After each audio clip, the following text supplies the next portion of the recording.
మాజీ ముఖ్యమంత్రి కేసీఆర్ చైతన్యవంతమైన మెదక్ 5 నెలల్లో ఆగమాగమవుతుంది. కాంగ్రెస్ 6 గ్యారంటీలు అని అరచేతిలో ప్రపంచం చూపించింది అని అన్నారు. కాంగ్రెస్ వాళ్ల నోటికి మొక్కాలి. ఆటో రిక్షా కార్మికులు ఆత్మహత్యలు చేసుకుంటున్నారు. రైతు బంధు అందరికీ వచ్చిందా? రాలేదు. ఎలక్షన్ నిబంధనలు పెట్టి ముంచే ప్రయత్నం చేస్తుంది. రైతు బంధు వచ్చిందా? మోసం దగా చేస్తున్నారు. పాత పథకాలను ఇవ్వడం లేదు. 2 లక్షల రుణమాఫీ జరిగిందా? జరగలేదు. 420 హామీలు 6 గ్యారంటీలు అమలు చేశారా? చేయలేదు. బీఆర్ఎస్ స్కీమ్లను ఉపయోగించడం లేదు. ముఖ్యమంత్రి రేవంత్ రెడ్డి జిల్లాలను తీసేస్తా అంటున్నారు. మెదక్ జిల్లా ఉండాలా వద్దా? యుద్ధం చేద్దామా మెదక్ కోసం? మెడికల్ కళాశాల రామాయంపేట డివిజన్ చేసుకున్నాం. ఘనపురం ఆనకట్ట 100 కోట్లు పెట్టి బాగు చేశాం. 100 పడకల కళాశాలలను 50కు కుదించారు. 7 పాయల 100 కోట్లు మున్సిపాలిటీకి 25 కోట్లు ఇస్తే ముంచేశాడు. ఒక్క హామీని అమలు చేయక పాత ప్రభుత్వ పథకాలను రద్దు చేస్తున్నారు అని మాజీ ముఖ్యమంత్రి కేసీఆర్ మెదక్లో నిర్వహించిన ప్రచార సభల్లో పాల్గొని ప్రసంగించారు. బీజేపీ ప్రభుత్వం 10 ఏళ్ల కింద అధికారంలోకి వస్తే 150 హామీలు ఇచ్చినాడు. 150 ఒకటేనా అమలు జరిగిందా? సబ్కా సాత్ సబ్కా వికాస్ జరిగిందా? ఇంటికి 15 లక్షలు ఇస్తామన్నారు, వచ్చినాయా? వచ్చే దిగన్నారు, వచ్చిందా? రైతుల ఇన్కమ్ డబుల్ చేస్తామన్నారు, జరిగిందా? అంటే ఏం జరగలేదు. నరేంద్ర మోడీ బీజేపీ పార్టీ వాటి గ్యాస్ చెప్తారు తప్ప ఏం చెప్పరు. వాళ్ళ యొక్క ఎజెండాలో, బీజేపీ ఎజెండాలో పేదల బాధలున్నాయి, పేదల కన్నీళ్లున్నాయి, పేదల కష్టాలున్నాయి, ఏది కూడా ఉండదు. మన ముఖ్యమంత్రి రేవంత్ రెడ్డి 2000 రూపాయల పెన్షన్ ఇస్తే మీకు 4000 రూపాయలు ఇస్తామన్నారు. 4000 రూపాయలు వస్తున్నాయా? వస్తలేవా? ఇక్కడ మెదక్ వచ్చినాయట కదా, ఏం మీరు అబద్ధం చెప్తున్నారు? ఎవరికి రాలేదా? రాలే. అదే ఇంకా చాలా మాటలు చెప్తున్నారు. నిరుద్యోగ వృత్తి ఇస్తాం, విద్యార్థులకు 5 లక్షల కార్డు ఇస్తాం, చాలా చెప్తున్నారు. ఏ ఒక్కటి కూడా అమలు కాలే. దీన్ని బట్టి మనకు అర్థమయ్యేది ఏంటి? ఖచ్చితంగా ఎట్టి పరిస్థితులలో ప్రజలను మోసం చేసి గద్దెకెక్కి మళ్ళా మోసం చేసే పరిస్థితి చేస్తా ఉన్నారు. అన్నిటికన్నా పెద్ద ప్రమాదం మెదక్లో హల్దీ వాగు బ్రహ్మాండంగా హరీష్ రావు నీటిపారుదల మంత్రిగా ఉన్నప్పుడే దాన్ని మల్లన్న సాగర్ లింక్ చేస్తున్నాం. హల్దీ వాగు మీద బోలెడన్ని చెక్ డ్యామ్లు కట్టుకున్నాం. కాళేశ్వరం నీళ్లతో దానికి లింక్ కట్టుకున్నాం. ఎప్పుడు కూడా మంజీరా నది ఎండిపోకుండా, హల్దీ వాగు ఎండిపోకుండా మీ పొలాలు పండేటట్టు చేస్తున్నాం. మీ అందరు నేను ఒకటే మాట ప్రార్థిస్తా ఉన్నా, దాన్నంతా కూడా మురుగుకొట్టే ప్రయత్నం చేస్తా ఉన్నారు. తప్పకుండా దాన్ని కాపాడాలి. నరేంద్ర మోడీ ఏమో గోదావరి నదిని తీసుకుపోయి తమిళనాడుకి అప్పచెప్తా అని చెప్తా ఉన్నాడు. కృష్ణా నదిని ఆల్రెడీ తీసుకుపోయి కేఆర్ఎంపీకి అప్పచెప్తున్నారు. మన నదుల నీళ్లు కాపాడుకోవాలన్నా, మన రాష్ట్ర భవిష్యత్తు కాపాడుకోవాలన్నా, ఈ కాంగ్రెస్ గ్యారంటీలు అమలు చేయించాలన్నా, మన యొక్క తెలంగాణ ఆత్మగౌరవం కాపాడుకోవాలన్నా ఖచ్చితంగా ఇవాళ బీఆర్ఎస్ అభ్యర్థులే గెలవాల్సిన అవసరం ఉంది. అది నాకంటే ఎక్కువ మీకు తెలుసు.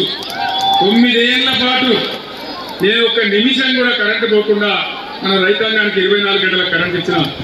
ఇవాళ ఎందుకు కరెంటు కోతలు వస్తూ ఉన్నాయి? దేనికోసం వస్తూ ఉంది? వీళ్ళు కొత్తగా చేయాల్సిందేం లేదు, వీళ్ళు గడ్డపారబడి తగ్గేదేం లేదు. ఇచ్చిన కరెంటు కూడా ఇచ్చే చేతగానే అసమర్థ ప్రభుత్వం ఉన్నది. మిషన్ భగీరథ మంచినీళ్లు ఎంత బ్రహ్మాండంగా పట్టణాలలో 1 రూపాయి తీసుకొని నల్ల కనెక్షన్ ఇచ్చి, గ్రామాలలో అయితే రూపాయి కూడా లేకుండా నేను అందరికి అన్ని ఇళ్ల నల్లాలు పెట్టించి ఎంత మంచిగా మంచినీళ్ళు వచ్చినాయి, ఎంత బ్రహ్మాండంగా వచ్చినాయి. మరి ఈ రోజు ఆ నీళ్ళు ఎక్కడికి పోయినాయి? ఏమైనా ఎందుకు మాయమైతా ఉన్నాయి? ఇచ్చిన కరెంటు రాదు, మంచినీళ్ళు రావు, సాగునీళ్లు రావు, పంటలు పండితే పండించుకునే పరిస్థితి లేదు. వరి పంటకు 500 బోనస్ వచ్చిందా? బోనస్ బోగసేనా? కనీసం మద్దతు ధర వస్తుందా? తడిసిన ధాన్యం కొంటున్నారా? అన్ని రకాలుగా రైతులకు ఒక శాపం లాగా ఈ కాంగ్రెస్ పార్టీ తయారైంది. రైతుల పాలిటి శాపంగా రైతు బంధు రాదు, కరెంటు రాదు, సాగునీళ్లు రావు, పండించిన వడ్లకు ధాన్యం ధర రాదు. మరి ఏం చేస్తున్నట్టు ప్రభుత్వం? ఎవరి కోసం పనిచేస్తున్నట్టు? దయచేసి ఆలోచించాలని నేను కోరుతా ఉన్నా. ఆగమాగం జగన్నాథం కాదు. ముఖ్యంగా యువ సోదరులు, రైతు సోదరులు, మెదక్ ప్రాంత మేధావులు ఆలోచన చేయాలి. గోదావరి మాయమైతే ఉన్న ఒక్క గోదావరి తమిళనాడు, కర్ణాటకకు తరలిపోతే మన రాష్ట్రం గతి ఏం కావాలి, ఇన్నేళ్ళు చేసుకున్న పనులన్నీ ఎట్టుకోవాలి, మనం కట్టుకున్న ప్రాజెక్టులన్నీ ఎక్కడికి పోవాలి, మరి మొత్తం నష్టపోదామా, మళ్ళీ బీఆర్ఎస్ని కాపాడుకొని బ్రహ్మాండంగా బీఆర్ఎస్ శక్తితోనే పోరాటం చేసి మన అస్తిత్వం కాపాడుకుందామా, మీరు ఆలోచించాలని మాట్లాడుతూ ఉన్నా. ఆనాడు తెలంగాణ కోసం మీ అందరికి తెలుసు, తెలంగాణ ఉద్యమం జరిగినాడు మీరందరూ నన్ను దీవించినారు. 15 ఏళ్ళు పోరాటం చేసి చావు నోట్లో తలకాయ పెట్టి తెలంగాణ సాధించిన విషయం మీ అందరికి తెలుసు. తెచ్చిన తెలంగాణను ఒకటొకటి బాగు చేసుకుంటూ ఒక పొదరిల్లాగా బ్రహ్మాండంగా చేసుకుంటా ఉన్నాం. మొన్న అసెంబ్లీ ఎలక్షన్లో కాంగ్రెస్ ఇచ్చిన వాగ్దానాలు నమ్మి మీరు కాంగ్రెస్ కు ఓటేసినారు, అనవసరంగా మనం దెబ్బతినిపోయినాం. మళ్ళీ ఇప్పుడు ఈ కాంగ్రెస్ చేసే మోసాల నుంచి ఈ రాష్ట్రాన్ని కాపాడాలన్నా, నదుల నీళ్లు దక్కించుకోవాలన్నా, కరెంటు మనకు రావాలన్నా ఖచ్చితంగా బీఆర్ఎస్ ఎంపీలు గెలిస్తేనే బ్రహ్మాండంగా అందరినీ కాపాడగలుగుతారు. కాబట్టి నేను మీ అందరినీ కోరుతా ఉన్నా, వెంకట్రామరెడ్డి గారు ఒక రిటైర్డ్ ఐఏఎస్ ఆఫీసర్, ఇదే జిల్లాలో కలెక్టర్గా పనిచేసిన వ్యక్తి. ఆ ఇద్దరు అభ్యర్థుల కథ మీకు తెలుసు, నేను కొత్తగా చెప్పేది ఏం లేదు. బీజేపీ క్యాండిడేటు 100కి 100 అబద్ధాలు మాట్లాడతాడు. నరేంద్ర మోడీ ఎంత గ్యాసు, రఘునందన్ రాజు కూడా అంతే గ్యాసు, అందులో ఏం అనుమానం లేదు. నిజమే కదా. దుబ్బాకలో ఇదే ప్రభాకర్ రెడ్డి చేతిలో మొన్న దాదాపు నేను నిలబడతా, పని కూడా చేస్తా అని వచ్చి ఇలా పోటీ చేస్తా ఉన్నాడు. కాబట్టి దయచేసి మీ అందరినీ కూడా నేను కోరేది, నా మాటను గౌరవించి వెంకట్రామరెడ్డి గారిని పెద్ద మెజార్టీతో గెలిపించాలని మీ అందరినీ కోరుతా ఉన్నా. ఇవాళ ఇక్కడ కొంత రాళ్లవాన పడ్డది, మీకు ఇబ్బంది కలిగింది, మీరు బ్రహ్మాండమైన ఊరేగింపు కూడా పెట్టిండ్రు, కానీ టైం దాటిపోతా ఉంది. 10 గంటల లోపల మనం కార్యక్రమం ముగించాలి. మీరందరూ కూడా ఇంకా ఊళ్ళలో పోవాలి.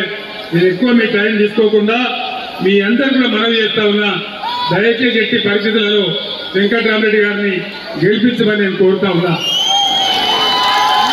मेदक पार्लियामेंट हल्के के मुसलमान भाइयों को बहनों को मैं सलाम करता हूं। आप तमाम लोगों से अदबन गुजारिश करता हूं कि वेंकटरामरेड्डी साहब एक सेक्युलर आदमी है, एक सेक्युलर सेक्स है और हमारे साबिका कलेक्टर है, पढ़ा लिखा आदमी है, उनको जरूर जिताइए। मैं एक बात बताता हूं, आज मुकाबला यहाँ पे मेदक पार्लियामेंट में कांग्रेस तीसरे दर्जे पे है। मुकाबला है बीजेपी और बीआरएस के बीच में। कहीं आप लोग गुमराह होके कांग्रेस को वोट देंगे तो खामखा बीजेपी जीत जाएगा। यहाँ हर हालत में बीजेपी को पैदा नहीं होने देना है, बीजेपी को जीतने नहीं देना है। इसीलिए मैं आप तमाम लोगों से गुजारिश करता हूँ, जनाब वेंकटरामरेड्डी साहब पढ़ा लिखा आदमी है, रिटायर्ड आईएएस ऑफिसर है, साहब का कलेक्टर है, जरूर उनको जिताइए और बीजेपी को दफन कर दीजिए। इतना कहते हुए मैं आपसे रुखसत देता हूँ। సోదరులారా, మీరు అలసిపోయినా కూడా రాత్రి అయినా కూడా ఇంత పెద్ద సంఖ్యలో వేచి ఉండి నాకు స్వాగతం చెప్పినందుకు, వెంకట్రామరెడ్డి గెలుపుకు మీ పట్టుదల చూపెట్టినందుకు మీ అందరికీ ధన్యవాదాలు తెలియజేస్తూ నేను సెలవు తీసుకుంటా ఉన్నా. జై తెలంగాణ, గారు గుర్తుకే, గారు గుర్తుకే, జై తెలంగాణ.